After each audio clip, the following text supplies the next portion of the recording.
ఇప్పుడే country delight యాప్ని download చేసుకోండి. Download the country delight app now. Hello అండి, నా పేరు హైమ. నేను పుట్టపర్తి వెళ్ళి హైదరాబాద్ వస్తున్నాను. కర్నూలు దగ్గర మీకు యాక్సిడెంట్ అయింది కదండి. ఆ యాక్సిడెంట్ దగ్గర దూరంగా ట్రాఫిక్ జామ్ అయింది. ఎందుకు అంత జామ్ ఆగి ఉంది? సాధారణంగా అది ఆగే ప్లేస్ కాదు. ఆగి ఎందుకు ఉంది అని అడిగితే అప్పుడు నా పక్కన కూర్చున్నాడు కాబట్టి డ్రైవర్కి తెలుసు. డ్రైవరు అక్కడ కాలిపోతున్నట్టుంది మ్యామ్, బస్సు కాలుతుంది అక్కడ అన్నారు. సరే గబగబా ఏదైనా హెల్ప్కి వెళ్దాము, అసలు ఏమన్నా పోలీసులు వచ్చారా లేదా అని నేను గబగబా కారు దిగి వెళ్ళానండి. వెళ్ళేసరికి బస్సు తగలబడిపోతుంది. కొంతమంది కింద కూర్చుని ఏడుస్తున్నారు, ఎవరెవరు ఉన్నారని ఏడుస్తున్నారు, కొంతమంది టెన్షన్ పడుతున్నారు, ఇలా ఉన్నారు. ఆ బస్సుకు సంబంధించిన వాళ్ళు అలా వాళ్ళ పరిస్థితి అలా ఉంది. ఇంకా మిగిలిన వాళ్ళ ఫోన్లు అన్నీ కూడా పాప అందులో కాలిపోయాయి. చాలామంది దగ్గర ఏమీ బయటకు వచ్చిన వాళ్ళ దగ్గర ఏమీ రాలేదు. అక్కడ ఉన్న మిగిలిన జనం అండి మొబైల్స్తో వీడియోస్ తీసుకుంటున్నారండి. ఎవరైనా పోలీస్కి కాల్ చేయలేదు. నేను కార్ దిగి వచ్చే హడావుల్లో ఫోన్ ఏమో కార్లో వదిలేశాను. వర్షం పడిపోతుందో పక్క నుంచి ఫోన్ టచ్ చేయడానికి కూడా ఎవరిదైనా అడిగి తీసుకుని టచ్ చేద్దామని వర్షానికి తడిచి అది పనిచేయట్లేదు. నేను మళ్ళీ గబగబా కార్ దగ్గరికి వెళ్ళి వెంటనే కర్నూలు ఎస్పీ గారికి అండ్ ఎస్బీ ఇన్స్పెక్టర్ గారికి కాల్ చేశానండి. లక్కీగా ఎప్పుడో నెంబర్స్ ఉన్నాయి. కాల్ చేస్తే వాళ్ళు ఇమీడియట్లీ రెస్పాండ్ అయ్యారు.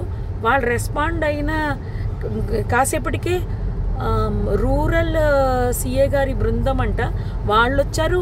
దాని ముందే ఫైర్ స్టేషన్ వాళ్ళు వచ్చేసారు. అండ్ ముందు ఫైర్ స్టేషన్ వాళ్ళని నెక్స్ట్ ఫైర్ సిబ్బంది, నెక్స్ట్ అంబులెన్సు, పోలీస్ వారు వీళ్ళందరూ వచ్చేసారండి.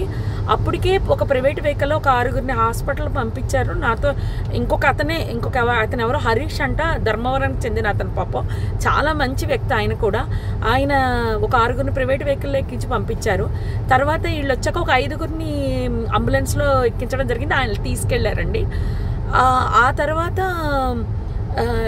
ఈ లోపలనే మొత్తం ఎస్పీ గారు, పోలీస్ సిబ్బంది అందరూ వచ్చేసారు.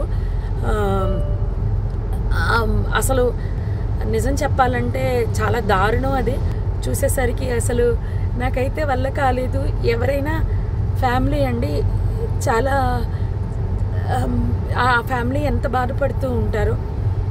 నేను అది తట్టుకోలేకపోయాను. వస్తూ అక్కడ ఆంజనేయ స్వామి గుడి దగ్గర ఆగిపోయి నదిలో మునగడం జరిగింది. నిజం చెప్పాలంటే చాలా బాధాకరం అండి. ఎవరు కాపాడడానికి అవకాశం లేదు.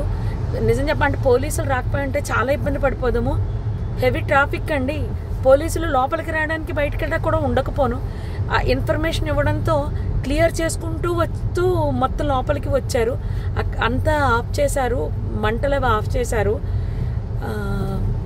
జరిగింది అయితే ఇదండి. ఆ బస్ కిందనే బైక్ ఉండిపోయింది. ఆ బైక్ని కొట్టేస్తే బైక్ అతను చనిపోయి రోడ్డు పక్కకి పడిపోయాడు. మళ్ళీ ఆ బైక్ మాత్రం బస్ కిందకి వెళ్ళిపోయిందండి. అర్థమైపోయింది ఇది సార్ జరిగింది.